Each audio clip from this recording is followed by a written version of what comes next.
پاکستانیوں cyber crime کے پیکا act سے اب کوئی محفوظ نہیں ہے۔ کسی وقت بھی کسی کو ایئرپورٹ پر، گھر پر یا کہیں بھی اچانک سرپرائز مل سکتا ہے۔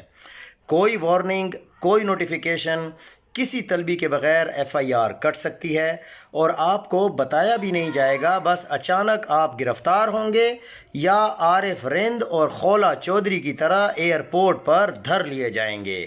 کیا اس انداز میں ملک چلایا جا سکتا ہے؟ میڈیا خاموش ہے، عدالتیں خاموش ہیں، وکلاء خاموش ہیں، قانون خاموش ہے، پارلیمنٹ خاموش ہے۔ ایک ایسا قانون جو شاید ایسٹ انڈیا کمپنی میں بھی نہیں تھا، جس سے کسی کی آزادی کسی وقت بھی سلب ہو سکتی ہے۔ اس پر آواز اٹھائیں ورنہ اگلی باری آپ کی ہوگی۔